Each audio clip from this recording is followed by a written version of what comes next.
एक ऐसा विमान जिसे पाकिस्तान ने चीन के साथ मिलकर गर्व से बनाया, जिसे वो भारत के राफेल का जवाब बताता है और जिसे हाल ही में अजरबैजान ने भारी मात्रा में खरीदा। आज वही JF-17 विमान दुनिया के सामने एक ऐसा सच लेकर आया है जिसने पाकिस्तान की सैन्य साख को झकझोर कर रख दिया है। पाकिस्तान ने जिस JF-17 थंडर को रक्षा क्षेत्र का चमत्कार बताया था, उसी विमान को म्यांमार के विद्रोहियों ने जमीन पर लापटका, वो भी बिना किसी हाईटेक एयर डिफेंस सिस्टम के। ये घटना किसी युद्ध क्षेत्र की नहीं, बल्कि एक कड़वे सच की तस्वीर है जो पाकिस्तान के बनाए इस विमान की तकनीकी और विश्वसनीयता पर गहरे सवाल खड़े करती है। इस घटना से ठीक 1 हफ्ता पहले पाकिस्तान की मीडिया और सोशल मीडिया प्लेटफॉर्म्स पर एक नई लहर चल रही थी।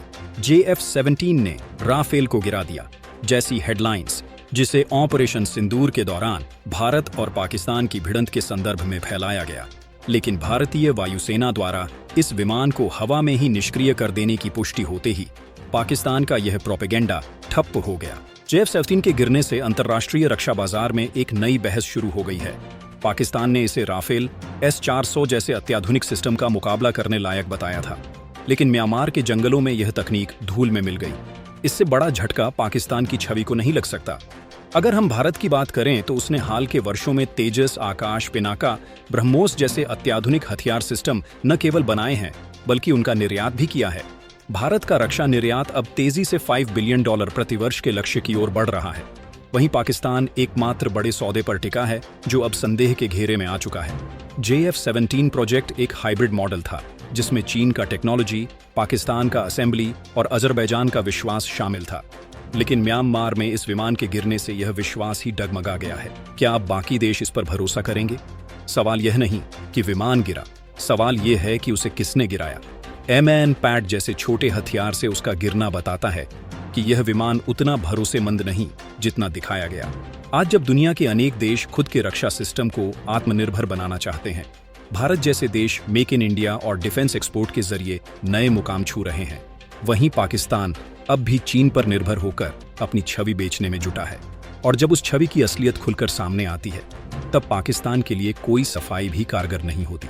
म्यांमार के रिबेल ने जिस फाइटर जेट को गिरा दिया, क्या अजरबैजान उसी प्लेटफॉर्म पर अपना पूरा एयर पावर बेस बनाएगा? क्या ये डील कैंसिल होने की तरफ जा सकती है? ग्लोबल डिफेंस डील्स में ट्रस्ट सबसे बड़ा फैक्टर होता है।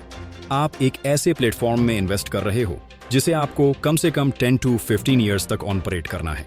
अगर एक प्लेटफॉर्म की क्रेडिबिलिटी इनिशियल स्टेज में ही कोलैप्स हो जाए तो बायर रीथिंक करता है। और यह सिर्फ क्रेडिबिलिटी का नहीं, नेशनल प्राइड का भी सवाल है। इमेजिन कीजिए, अगर अजरबैजान के JF-17S भी वैसे ही परफॉर्म करें जैसे म्यांमार में हुआ, तो पूरी दुनिया उन पर हंसने लगेगी। पाकिस्तान की डिफेंस मार्केटिंग कहती है कि JF-17 इज कॉम्बैट प्रूवन, लेकिन ग्राउंड पर जो रियलिटी है वो यह बताती है कि इस एयरक्राफ्ट ने ज्यादातर मिशंस में सर्वाइवल ही मुश्किल से किया है। डॉग फाइट्स में यह कभी इंडियन एयरफोर्स के मिराज या राफेल के अगेंस्ट नहीं टिक पाया। हालांकि इसी बीच एक बड़ी खबर आई, अजरबैजान ने पाकिस्तान से 40 JF-17 विमान लगभग $4.5 अरब की कीमत पर खरीद ली। पाकिस्तान की रक्षा निर्यात की यह सबसे बड़ी डील थी। यह ऑर्डर पाकिस्तान के लिए उस समय और भी अहम बन गया जब भारत का लक्ष्य अगले 2 वर्षों में हर साल $5 बिलियन का रक्षा निर्यात करने का है। लेकिन इस सफलता की चमक ज्यादा देर टिक नहीं पाई।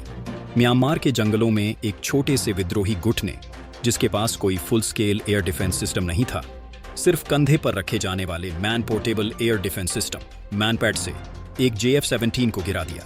आमतौर पर मैनपैड सिस्टम ड्रोन या हेलीकॉप्टर को टारगेट करते हैं। उनकी स्पीड कम होती है और उन्हें गिराना तुलनात्मक रूप से आसान होता है। लेकिन म्यांमार में लड़ाकू विमान का गिरना इस विमान की गुणवत्ता पर गहरे संदेह पैदा करता है। एक आधुनिक फाइटर जेट जैसे JF-17 में फ्लेयर डिफेंस, तेज गति और इलेक्ट्रॉनिक काउंटर मेजर्स होते हैं। ऐसे में M-AN-PAD से उसका गिरना तकनीकी रूप से उसकी कमजोरी को उजागर करता है। यही वह मोड़ था जहां पाकिस्तान का गर्व शर्म में बदल गया। अब सवाल उठता है कि अजरबैजान ने ऐसे विमान क्यों खरीदे? क्या यह उनकी रणनीतिक मजबूरी थी? दरअसल अजरबैजान की समस्या है अर्मेनिया, एक ईसाई बहुल देश जिसके साथ उसका दशकों पुराना संघर्ष चल रहा है। हाल ही में अर्मेनिया ने भारत से आकाश मिसाइल सिस्टम और एडवांस राडार सिस्टम खरीदे हैं। यह सौदे उसके एयर डिफेंस को बेहद मजबूत बनाते हैं। दूसरी तरफ अजरबैजान की सीमित पहुंच है वेस्टर्न हथियारों तक। अमेरिका ने F-16 देने से इनकार किया, फ्रांस ने राफेल देने से मना किया, जर्मनी और ब्रिटेन ने भी यूरोफाइटर टाइफून की डील को ठुकरा दिया। रूस भी अजरबैजान को विमान देने से हिचक रहा है, क्योंकि रूस और अर्मेनिया के ऐतिहासिक संबंध हैं। ऐसे में अजरबैजान के पास आखिरी विकल्प बचा, चीन। लेकिन चीन भी इस संघर्ष में सीधे तौर पर कूदना नहीं चाहता, इसलिए उसने पाकिस्तान को माध्यम बनाकर अजरबैजान को JF-17 बेचे। लेकिन यहाँ भी एक महत्वपूर्ण तथ्य है जिसे पाकिस्तान छुपा रहा है। इस डील का बड़ा हिस्सा, लगभग 53 से 57% चीन को जाता है। JF-17 का असली निर्माण चीन में होता है, पाकिस्तान में सिर्फ उसकी असेंबली होती है। यानी इस डील का ज्यादातर फायदा चीन को मिलेगा और पाकिस्तान को सिर्फ सीमित हिस्सा मिलेगा। इस पूरे घटनाक्रम का एक और पहलू है जो पाकिस्तान के लिए चिंता का कारण है। क्या अजरबैजान अब इस ऑर्डर पर पुनर्विचार करेगा?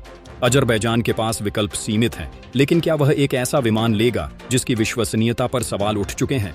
क्या अंतर्राष्ट्रीय बाजार अब पाकिस्तान से यह लड़ाकू विमान खरीदना चाहेगा? क्या पाकिस्तान की सबसे बड़ी डिफेंस डील का भविष्य अधर में लटक गया है? इस बीच भारत को यह समझने की जरूरत है कि सिर्फ रक्षा तकनीक नहीं, उसका भरोसा भी निर्यात हो रहा है। भारत के साथ खड़ा देश तकनीक के साथ साथ नीति और नैतिकता भी खरीदता है। भारत के हथियार सौदे एक रणनीतिक समझौता बनते हैं, सिर्फ पैसा कमाने का जरिया नहीं।